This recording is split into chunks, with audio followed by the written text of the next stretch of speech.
तुम्ही आता हे शहर आहे तुम्हाला माहिती आहेत, मुलींना आहे ना फक्त रूप लागतं. कन्या वर येते ना, तो किती श्रीमंत आहे, त्याच्याकडे किती गाड्या आहेत वगैरे काही लागत नाही.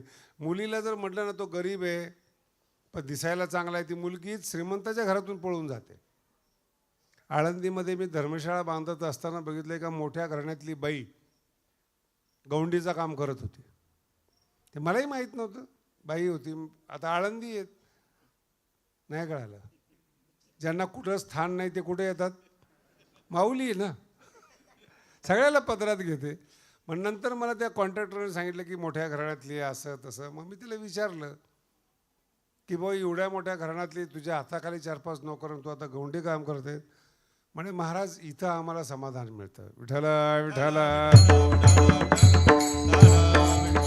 लोकांच्या संपर्कात आपली मुलं आली पाहिजेत, चांगल्या संस्कारामध्ये मुलं राहिली पाहिजेत. आमच्या गडावर 200 मुलं आहेत महाराज. उद्या नोकरी लागो नाही तर लागो, दारू तर पिणार नाहीत, बापाला तर मारणार नाहीत, घराच्या बाहेर तर काढणार नाहीत. याला संस्कार म्हणतात, याला संगती म्हणतात. आणि ही संगती श्रीमंतामध्ये जी असते ते लपून असते, घाबरलेलं असतं अंतःकरण. पैसा आहे, प्रॉपर्टी, सत्ताधारी माणसाला दम देऊन बघा बरं तुम्ही, लगेच कॉम्प्रोमाइज करतात. काय पाहिजे ते तुम्हाला घ्या पण ग बस, बंड मोडण्याचा प्रयत्न करतात. ज्याच्याकडे आहे ते घाबरलेले आहेत, म्हणून त्यांच्या बाबतीतलं अंतःकरण मिळते. अंतःकरण मोकळंच करत नाहीत, म्हणून त्यांच्या चेहऱ्याकडे पाहिलं तर मोकळेपणा वाटत नाहीत. ज्ञानोबांनी ज्ञानेश्वरीमध्ये फार सुंदर सांगितले बरं का. पुण्यवान कोणाला म्हणावं, दर्शने प्रशस्ती पुण्यपुरुष. ज्याला पाहिल्यानंतर समाधान वाटतं त्याला पुण्यपुरुष म्हणावं. आणि तोच अभंग आहे. रूप पाहता म्हणजे कोणतं रूप पाहताना, पुण्यवानाचं रूप पाहत असताना, देवाचं रूप पाहत असताना. मग आणि स्त्रियांना जास्त माहिती आहे, ज्याचा चेहरा चांगला आहे त्याचं अंतःकरण चांगलं आहे. जे बुद्धिमान माणसं आहेत ना, चेहऱ्यावरून कळतात की याच्या मनात काय चाललेले आहेत. काय डोळ्यातून मनामध्ये प्रवेश करता येतो. आणि जो मनाचा मोकळा आहे ना त्याचाच चेहऱ्यावर आनंद असतो, इतरांच्या चेहऱ्यावर नाहीत. म्हणून भगवंताचं कृष्णाचं रूप पाहिल्यानंतर, रूप पाहता काही लागत नाही बरं. तुम्ही आता हे शहर आहे तुम्हाला माहिती आहेत, मुलींना आहे ना फक्त रूप लागतं. कन्या वर येते ना, तो किती श्रीमंत आहे, त्याच्याकडे किती गाड्या आहेत वगैरे काही लागत नाही. मुलीला जर म्हटलं ना तो गरीब आहे पण दिसायला चांगला आहे, ती मुलगीच श्रीमंताच्या घरातून पळून जाते. आळंदीमध्ये मी धर्मशाळा बांधत असताना बघितलं एका मोठ्या घराण्यातली बाई गौंडीचं काम करत होती. ते मलाही माहीत नव्हतं, बाई होती. आता आळंदी येत नाही कळालं. ज्यांना कुठं स्थान नाही ते कुठे येतात, माऊली आहे ना, सगळ्याला पदरात घेते. मग नंतर मला त्या कॉन्ट्रॅक्टरने सांगितलं की मोठ्या घराण्यातली असं तसं. मग मी तिला विचारलं की भाऊ एवढ्या मोठ्या घराण्यातली तुझ्या हाताखाली 4-5 नोकर, तू आता गौंडी काम करते. म्हणे महाराज इथं आम्हाला समाधान मिळतं. विठ्ठला विठ्ठला.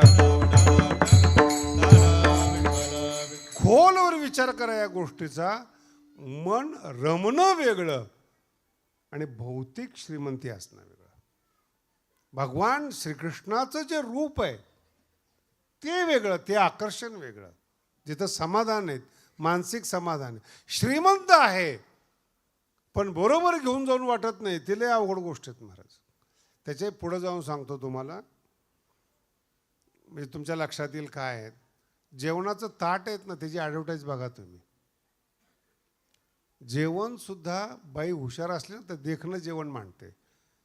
ताट स्वच्छ असतं, त्याच्यात पदार्थ सजवलेले असतात, पाहिल्यानंतर तोंडाला पाणी आलं पाहिजे, त्याला रूप म्हणतात. जेवण खाणं हा भाग वेगळा आहे, डोळ्याने सुद्धा जेवण केलं पाहिजे ही अक्कल फार कमी लोकांना आहे. डोळे सुद्धा जेवतात, ते जे रूप आहेत. म्हणून तुम्ही बघा काय काय पिक्चर पहा तुम्ही, भाताची मूद आहे, त्याच्यावर वरण आहे, त्याच्यावर तूप आहे, आणि ते पाहिले की माणसाला भूक नसली तरी खायला जातो. कशाचं काम आहे ते? रूप पाहता विठ्ठला विठ्ठला. इच्छा नसताना इच्छा होते. महाभारतामध्ये एक प्रसंग फार सुंदर आहे. सूर्यपुत्र आहे ना कर्ण, त्याला काही बंधन आहे का कोणाचा पुत्र असा? सूर्यपुत्र आहे, दिसायला देखणं आहे. आणि राजकुमार आहे दुर्योधन, राजा युवराज आहेत. मान सत्ता पैसा दुर्योधनाकडे आणि रूप कर्णाकडे. मग कर्ण, आता कर्ण जर आला तर दुर्योधनाचं इम्प्रेशन पडत नव्हतं. मी महाभारतातलं सांगतोय बरं का.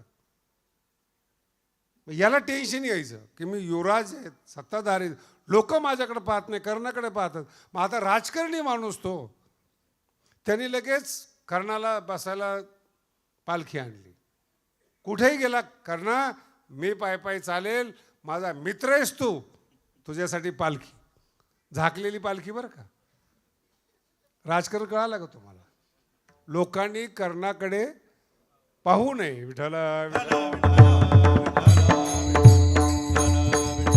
आमच्या गुरुजीची उंची थोडी कमी होती आणि त्यांचा एक दुसरा शिष्य होता, त्याची उंची जास्त होती, पंजाबी होता, धड धाकड होता. रस्त्याच्या उद्घाटनला जेव्हा स्वामीजी गेले, याला घेऊन गेले. आता ते जे नवीन लोक होते त्यांना माहीत नाही स्वामीजींची उंची कमी, हात दिसायला देखणं, ते त्रिपुंड वगैरे लावलेलं, ते सगळ्या लोकांना वाटलं हाच महाराज आहे. सगळे हार त्याच्या गळ्यात घातले. स्वामीजी बाजूला उभे राहिले. रूप पाहता कशाहून कल्पना केली? एवढा मोठा राजा दुर्योधन, पण कर्णाच्या देखणेपणापुढं काही चालत नव्हतं. मग झाकून ठेवायचं त्याला. माझा मुद्दा वेगळा आहे महाराज. 5 पती असताना देखील कर्ण द्रौपदीला आवडावा, याला रूपाची ताकद म्हणतात. विठाला विठाला. हे झालं कातड्याचं रूप. हे झालं माऊलीचं आणि कृष्णाचं काय वर्णन करावं. इतकं सुंदर सुंदर श्लोक आहेत महाराज, आपला वेळ त्याच्यामध्ये जाईल. आणि एक लक्षात ठेवा, पाहिलिया वेध लावी बैसे जीवी जडोनी. ज्ञानोबांचाच अभंग आहे बरं का. पाहिलिया वेध लावी, ते रूप आहे, वेध लावतं, अंतकरणामध्ये येऊन बसतं, याला परमार्थ म्हणतात. रूप येवोनी डोळा बैसलेव. आणि ते एकदा हृदयामध्ये बसलं ना, तर ते रूप इतकं चांगलं रूप आहे, सुख झाले हो. आता जेवढ्या स्त्री बसलेल्या आहेत, एकदम साधं उदाहरण सांगतो. 2री 3रीला मुलगा आहे, शाळेमध्ये गेला आणि जर 2 तास शाळेमध्ये गेला, ही शाळेतून आणायला गेली, लवकर जर पोरगा आला नाही, त्या आईचे डोळे बघायला पाहिजेत. रूप पाहताचा अभंग सांगतोय. मुलगा जर उशीर झाला यायला आतून, त्या आईचे डोळे कावरे बावरे होतात आणि तो दिसला की डोळे स्थिर होतात. विठाला विठाला. दुसऱ्या चरणात सांगतात, तो हा विठ्ठल बरवा, तो हा विठ्ठवा,